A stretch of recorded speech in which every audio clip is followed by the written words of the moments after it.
పత్రిక ముఖంగా ఇచ్చినటువంటి స్టేట్మెంట్లో కూడా అది ఉన్నది, 8వ పాయింట్ల రూపంలో ఉంది. మరి బండి సంజయ్ ఇప్పుడు చట్టమేమో తెలిసి పోలీసులకు సమాచారం చెప్పకుండా కూడా శిక్షార్హుడు అని చెప్తున్నారు కదా. జూబ్లీహిల్స్ పోలీస్ స్టేషన్ ఏమో మహిళను తీసుకుపోయి కేసు పెట్టి నిన్న కాక మొన్న.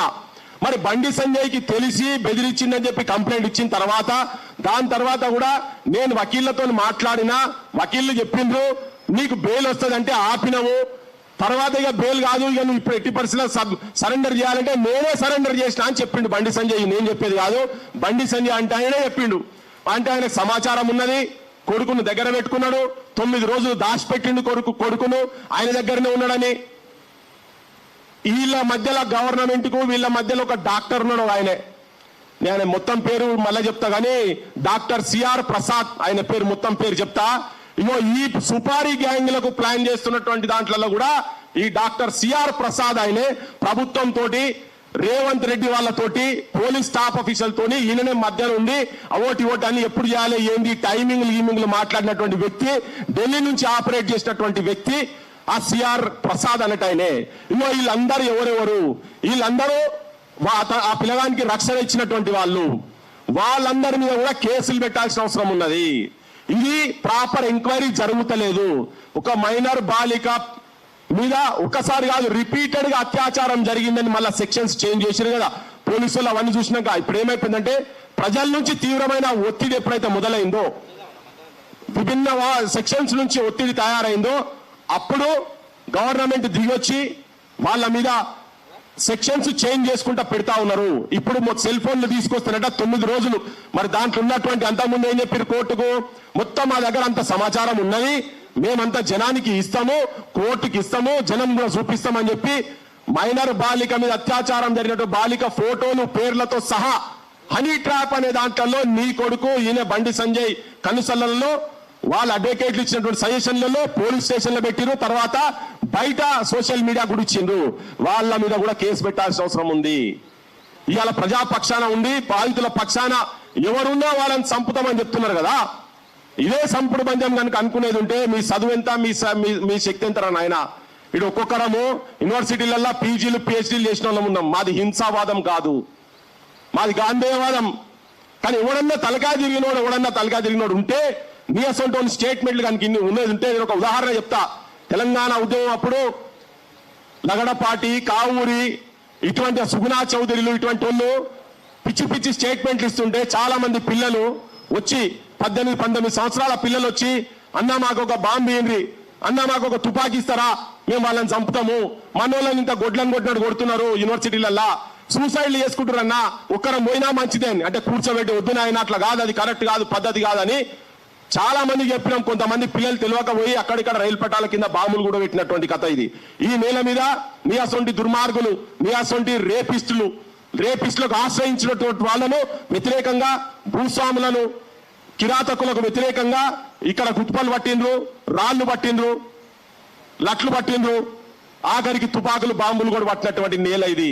ఎంత సాహసమైనది తెలంగాణ, పోరు జెండాలెగురు ఈ నేల మీద అని. ఈ నేల మీద పుట్టిన వాళ్ళము మీరు మా సొంతలకు హెచ్చరికలు దయచేసి జారీ చేయకండి. ఫాల్తుగా అన్న మాట నీ భాష మాట్లాడు. తర్వాత ఇంత బహిరంగంగా ఇవన్నీ చేసుకుంటా నువ్వు ఓపెన్ గా అతమార్చుతం సంపుతం అని చెప్పే భాష మాట్లాడుతున్నారు కదా. ఈయన ఫస్ట్ ఇంకొక క్షణం కూడా బయట ఉండకుండా బండి సంజయ్ ని బీజేపీ వాళ్ళకు కూడా నష్టం జరుగుతున్నది. బీజేపీ యాజ్ ఎ పార్టీ మీరు అండా ఉన్నారా లేదా అనేది ఇప్పుడు బండి సంజయ్ ని బర్తరఫ్ చేయాలి. తర్వాత బండి సంజయ్ ని కాంగ్రెస్ కూడా బొక్కల వారేయాలి. ఎట్లయితే వాళ్ళ కొడుకు ఇప్పుడు పొద్దున్న లేసే జైలు కూడా ఎట్లయితే ఉంటుందో ఆ కూడా ఈయన కూడా అర్హుడు, బండి సంజయ్ కూడా అర్హుడు దానికి. నీ గ్యాంగులు, నీ సుపారీ గ్యాంగులతోటి నువ్వు తెలంగాణ ప్రజల గొంతుల మీద బూట్లు పెట్టి నువ్వు ఆపాలనే ప్రయత్నం చేస్తే ఒక్కడి కాకపోతే 100 గొంతులు పుడతాయి.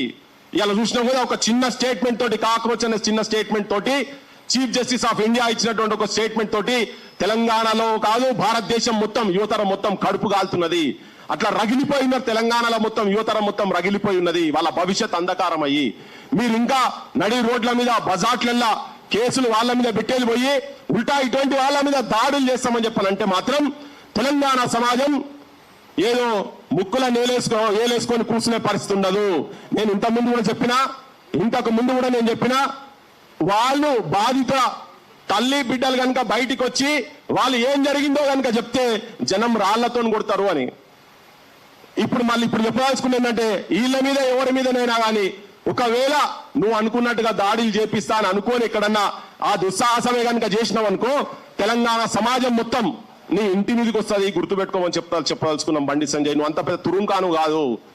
నువ్వు మా సొంటులను రాక్షసులను నువ్వు వేదిక మీద హనుమంతుని జయంతినాడు మేం కాదు, నువ్వు రాక్షసుని సమాజం చెప్పేసింది.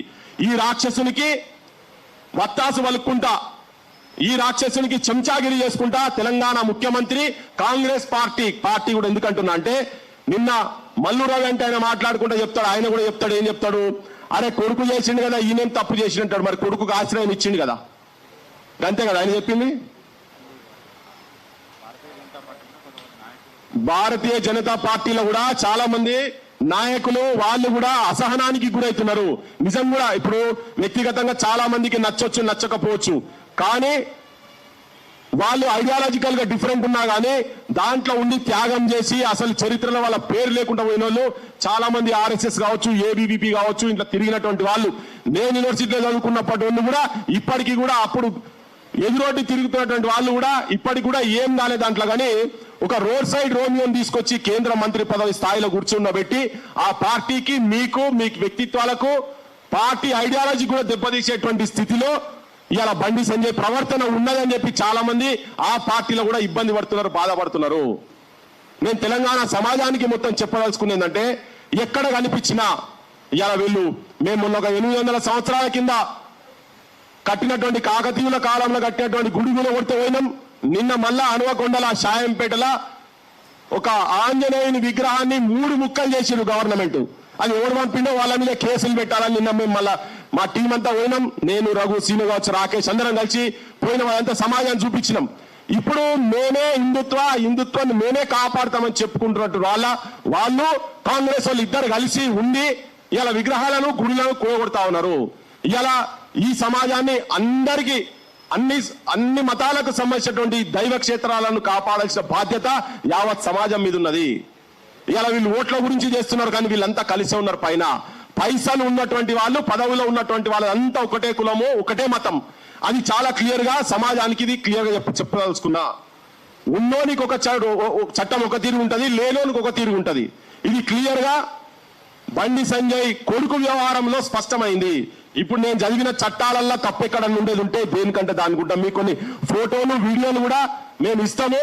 ఎవరెవరైతే వార్నింగ్లు ఇచ్చి బయట మాట్లాడుతున్నారో వాళ్ళు, తర్వాత ఎవరెవరి మీడియా ఛానళ్లల్లో ఎవరెవరైతే ఆ మైనర్ బాలిక డీటెయిల్స్ ఎవరెవరైతే బయట పెట్టిండ్రో వాళ్ళ మీద మాట్లాడిన అందరి మీద కేసులు పెట్టాలి. ఇప్పుడు ముఖ్యమంత్రి మాట్లాడితే ఏం మాట్లాడుతుందంటే, ఇంకొక రాజకీయ పార్టీ గురించి మాట్లాడుతున్నాడు ఆయన. ఇంకొక రాజకీయ పార్టీ మాజీ పోలీస్ అధికారి ఇంకో వేరే పార్టీకి వెళ్ళి బీఆర్ఎస్కి వెళ్ళి మాట్లాడుతున్నటువంటి వ్యక్తి మీద మాట్లాడుతున్నాడు, వ్యక్తిగతంగా మాట్లాడుతున్నాడు.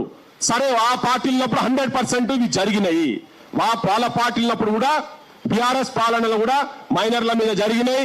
నిన్నగాక మొన్న డ్రగ్స్ కూడా దొరికిరు కదా, వాళ్ళు కూడా నిజంగా కూడా మరి వాళ్ళ పార్టీలకు వెళ్ళి బర్తరఫ్ చేయలే, కానీ వాళ్ళు కూడా చేస్తున్నారు కాబట్టి మేము చేస్తున్నాం. అంటే ప్రజల పక్షాన ఉన్నటువంటి మేము మాత్రం ఊకునే పరిస్థితి లేదు. మీరు మీద నీ నెత్తి మీద మచ్చలేదా అంటే నీ నెత్తి మీద మచ్చలేదా, నువ్వు తినలేదా అంటే నువ్వు తినలేదా, నీ ప్రభుత్వంలో రేపు జరగలేదా అంటే నీ ప్రభుత్వంలో జరుగుతలేవా అని మీరు పంచాయతీ పెట్టుకొని దీన్ని ఇష్యూను డైవర్ట్ చేయకండి. ఇలా ప్రజల పక్షాన ఉన్నటువంటి వాళ్ళు మా బోటోళ్ళము, బయట సంఘాలు చాలా మంది కొట్లాడుతున్నారు, విద్యార్థి సంఘాలు, మహిళా సంఘాలు, డిఫరెంట్ వాయిసెస్ బయట వినబడుతున్నాయి. సో ఈ పార్టీల పంచాయతీ కాదు ఇది.